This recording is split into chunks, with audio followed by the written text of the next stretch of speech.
Ndugu wapendwa katika Kristo, karibu katika tafakari ya neno la Mungu, ikiwa leo ni Dominika ya 4 ya Majilio mwaka A wa Kanisa. Leo mama Kanisa anatualika kabla ya kusherehekea kuzaliwa kwa Bwana wetu Yesu Kristo. Safari yetu ya Majilio sasa imefikia kilele chake, kutoka matumaini, toba na furaha, na leo tunaalikwa kuingia katika fumbo la utii, imani na kukubali mapenzi ya Mungu. Masomo yetu ya leo yanatuweka mbele ya watu wawili waliotii sauti ya Mungu kwa unyenyekevu mkubwa.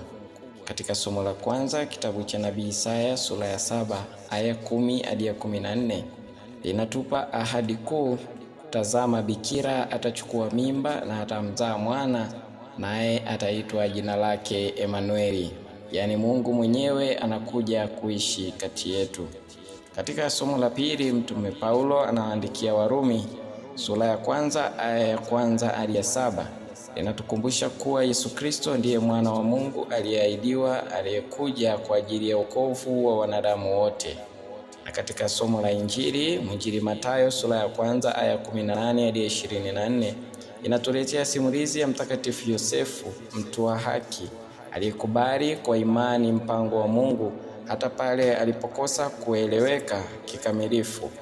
Kwa utii wake na utiifu, mpango wa wokovu uliendelea kutimia. Dominika ya leo inatualika kutafakari juu ya imani inayotenda, imani inayosikiliza sauti ya Mungu na kusema ndiyo hata katikati ya mashaka na hofu. Kama Yosefu, tunaitwa kuwa watu wa haki, tunaochagua mapenzi ya Mungu kuliko mantiki ya kibinadamu. Leo kanisa linatuandaa mioyo yetu kumpokea Emanueli, Mungu pamoja nasi.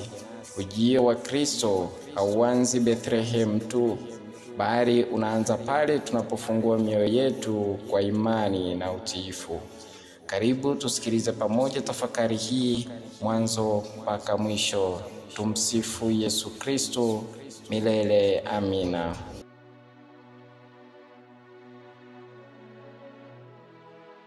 Nikukaribishe tena kwa tafakari ya neno la Mungu. Tunaendelea kumshukuru Mungu ambaye amekuwa nasi na anaendelea kuwa nasi kwa namna ya pekee katika kipindi cha Majilio. Tuna habari njema. Ni Dominika ya 4 ya Majilio. Dominika hii ya 4 ya Majilio ni tarehe 21 mwezi wa 12. Kuzaliwa kwa Bwana ni Christmas tarehe 25. Kumbe tumebakiza kimsingi siku 4 au 3, kwa sababu siku la 4 ndio inakuwa kuzaliwa Bwana. Tumebakiza kwa hiyo siku 4 kuwa siku muhimu, sherehe ya kuzaliwa Bwana. Ndio maana nakukumbusha tena juu ya swali nililokuuliza tulipoanza Dominika ya kwanza ya Majilio, kwamba tumeanza Majilio. Majilio ni kama vituo vya hija: kituo cha kwanza, kituo cha pili, kituo cha 3 na kituo cha 4. Leo tupo kituo cha 4. Sasa tunapokuwa kituo cha 4 katika hii safari ambayo tumekuwa nayo, hali yako ya kiroho imekuwaje? Umebaki pale pale? Umesonga mbele? Umerudi nyuma? Dominika ya 4 ya Majilio ni kilele cha safari yetu ya kungoja, kwa sababu ndio Dominika ya mwisho, ni kilele. Tuko karibu sana kabisa na sherehe ya kuzaliwa mkombozi wetu. Kumbe kanisa linatualika si tu kusubiri, bali kukubali mpango wa Mungu hata pale unapovuruga mantiki zetu, mipango yetu na matarajio yetu ya kibinadamu. Unajua, mwanadamu yote yule, mimi na wewe, tuna mipango. Ninapanga nitafanya hiki katika maisha yangu, mwakani nipate hiki na hiki. Nifanye biashara yangu hivi, mtoto wangu awe hivi. Ni mipango yetu. Lakini mipango yetu hiyo sio mipango ya Mwenyezi Mungu. Na ndiyo maana mipango yetu tunayokuwa nayo inapofika sasa ikaenda kinyume na tulivyotarajia, wala tusikasirike, na kimsingi inabidi tufurahi, kwa sababu pale ambapo mipango yetu inaenda kinyume na mantiki ya kibinadamu au kinyume na logic ya kibinadamu, Mungu ndiye mwenyewe anajua. Kwa hiyo inapoenda kinyume hapo, ndio tunapaswa tuwe na utii kwamba mapenzi ya Mungu yametimizwa. Masomo yetu ya leo yanatuonesha Mungu anayekuja, Mungu anayetoa ahadi, Mungu anayechagua watu wa kawaida kabisa, lakini kupitia watu hao wa kawaida kutimiza mpango wake wa ajabu. Somo la kwanza linatoka kitabu cha Nabii Isaya sura ya 7 aya ya 10 mpaka ya 14. Hebu tuone mazingira ya somo hili. Kifungu hiki cha maandiko kutoka Nabii Isaya kinatokea wakati mgumu wa historia ya Israeli. Kulikuwa na mfalme mmoja anaitwa Ahazi ambaye alikuwa mfalme wa Yuda, na alikuwa anakabiliwa na tishio la kisiasa na kijeshi kutoka kwa falme jirani zilizokuwa zinamzunguka. Kumbe badala ya kumtumaini Mungu, Ahazi alitaka kutegemea nguvu za kibinadamu na mikakati ya kisiasa ambayo alikuwa ameiweka. Sasa Nabii Isaya akitumwa na Mwenyezi Mungu anatumia fursa hii kumwalika Ahazi aombe ishara kutoka kwa Mungu, ikiwa ndiyo udhibitisho wa uwepo na ulinzi wa Mungu. Ahazi sasa ameshakuwa na wasiwasi, mpaka anategemea falme za jirani, hamtegemei Mwenyezi Mungu. Sasa Isaya ndiye anamwambia Mungu bado yupo, na kama kudhibitisha,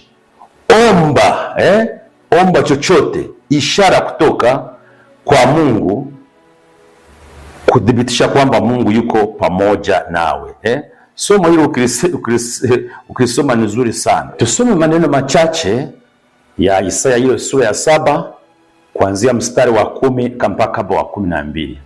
Siku zile Bwana akasema na Ahazi akinena, jitakie ishara ya Bwana Mungu wako, itake mahali palipo chini sana au katika mahali palipo juu sana.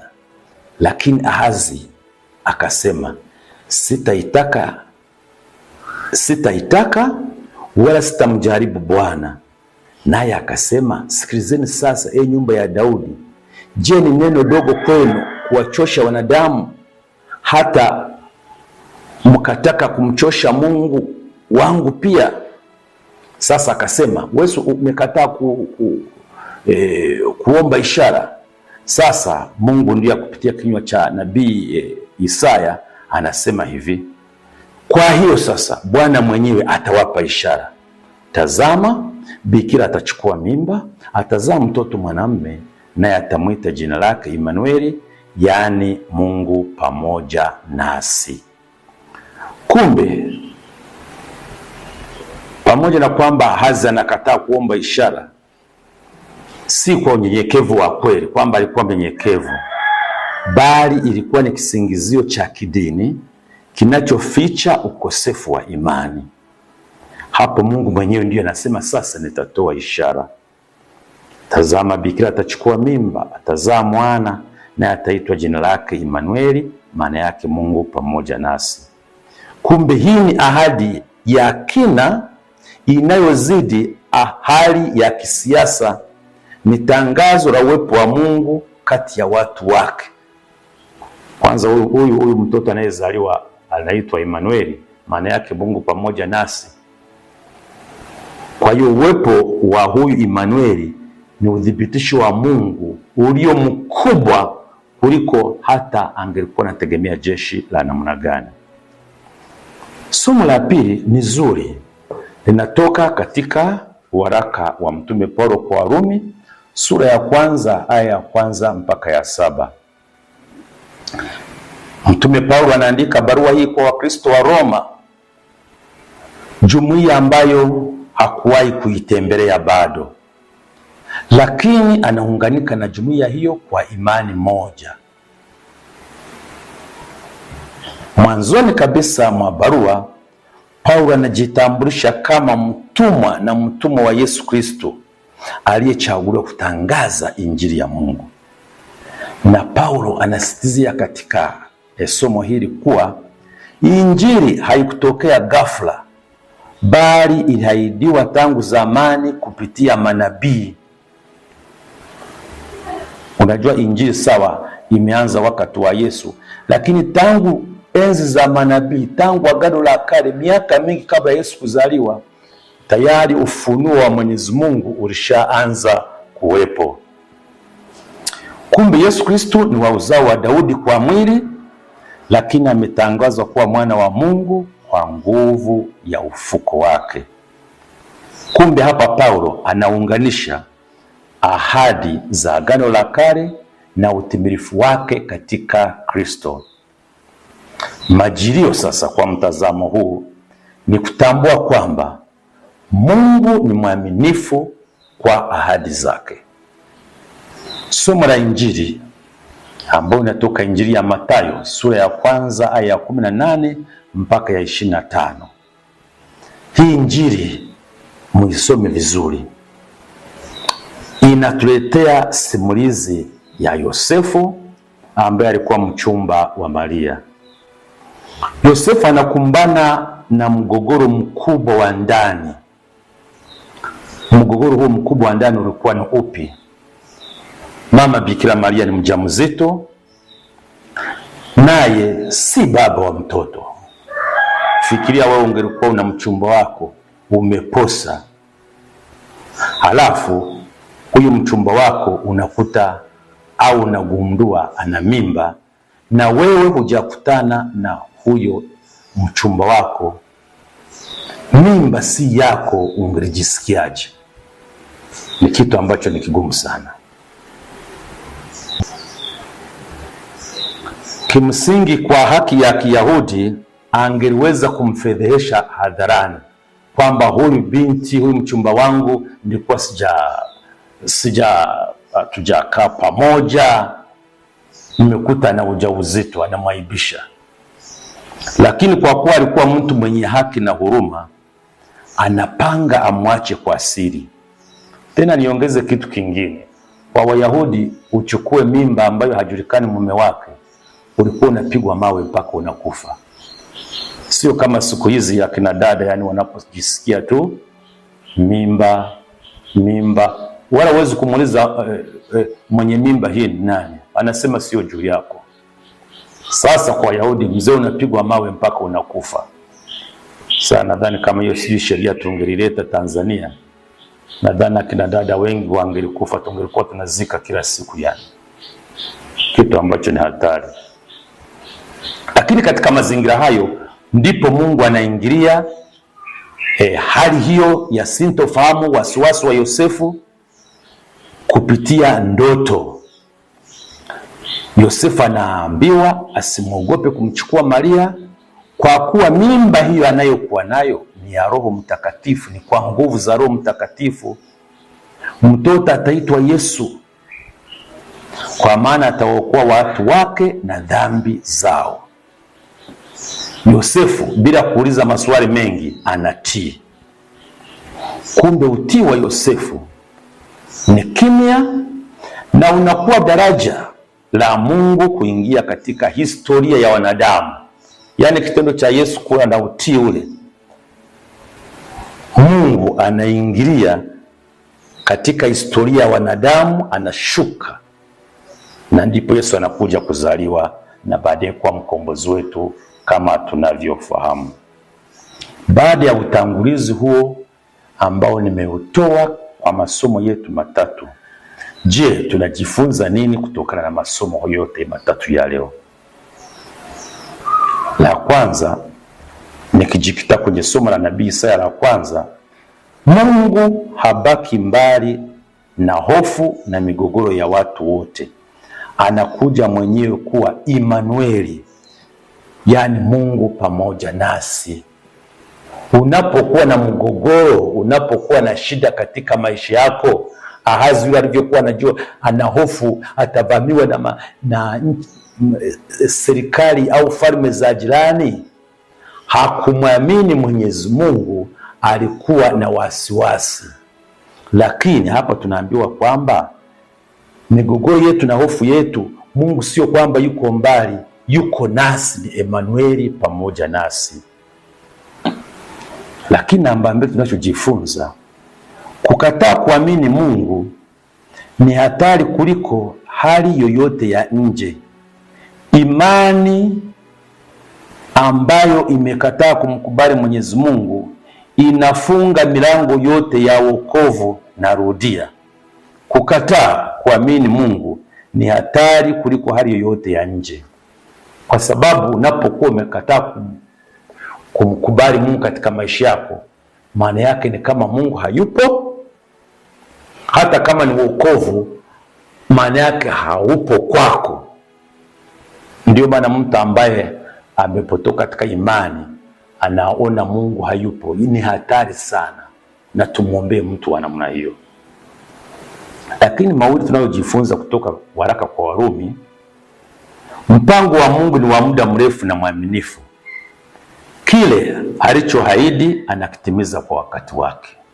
Mungu ana ahadi na kwa wakati wake atatimiza. Lakini namba mbili, wito wetu wa Kristo unatokana na neema, si kwamba tunastahili. Tumeitwa kuishi kwa imani na utii.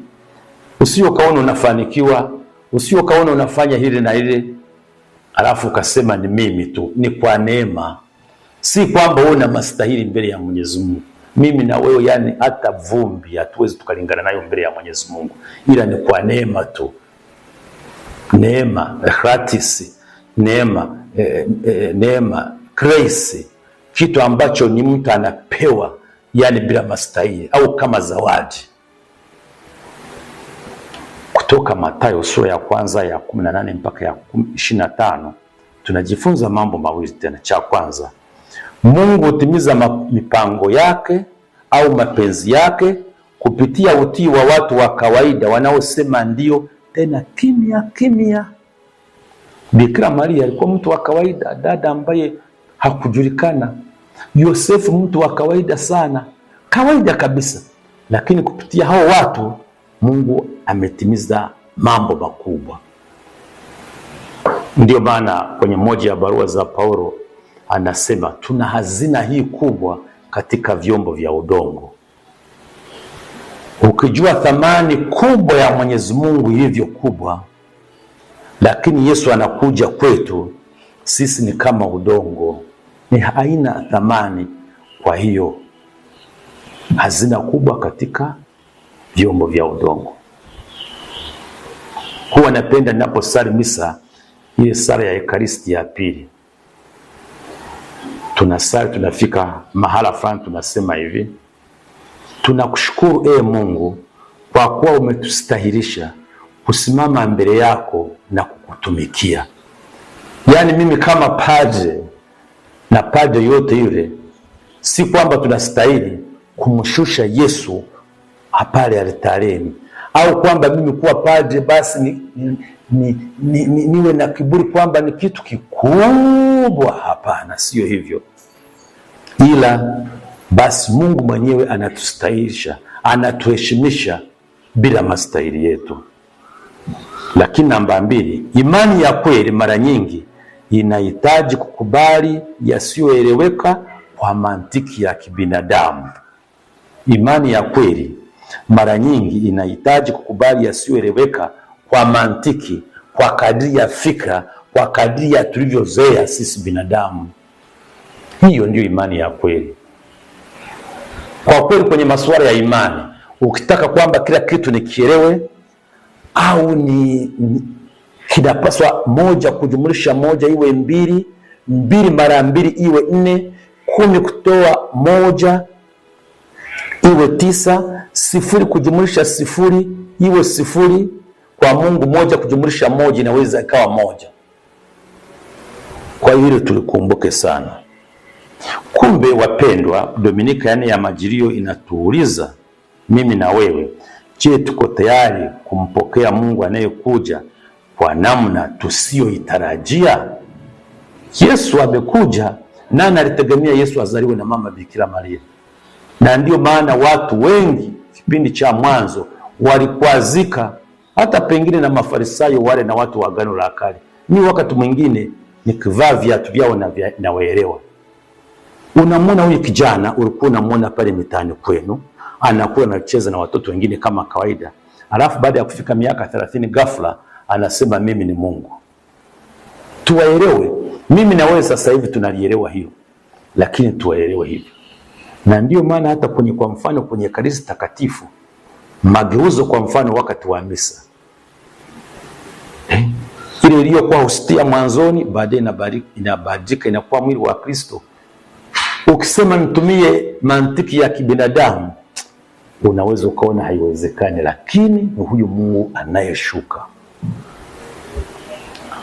Kumbe kama Ahazi tunaweza kuogopa, kama Yosefu tunaweza kuchanganyikiwa, kama Paulo tunaweza kuitwa kubeba Injili, lakini katikati ya yote ujumbe ni mmoja: Mungu yu pamoja nasi.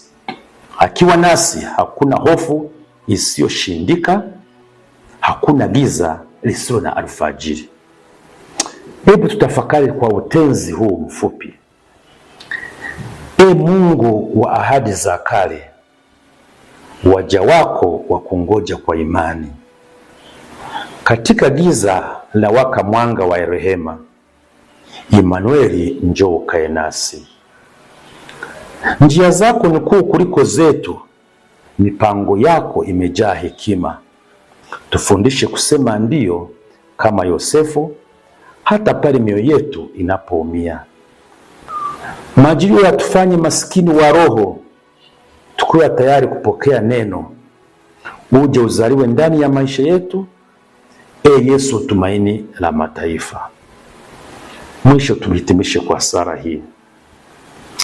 Baba wa mbinguni, tunakuja mbele zako katika kimya cha majilio, tukiwa na hofu zetu, mashaka yetu na matumaini yetu. Tufundishe kuamini hata pale tusipoelewa. Tufundishe kutii kama Yosefu na kutumaini kama kanisa lako linavyoamini. Yesu Imanueli, ingia katika nyumba za mioyo yetu, ponya yaliyovunjika na uizalie upya imani yetu. Tufanye kuwa vyombo vya amani yako leo na siku zote. Amina. Nikutakie sherehe njema inayokuja ya kuzaliwa Bwana Emanueli, Mungu pamoja nasi, akae katika maisha yako.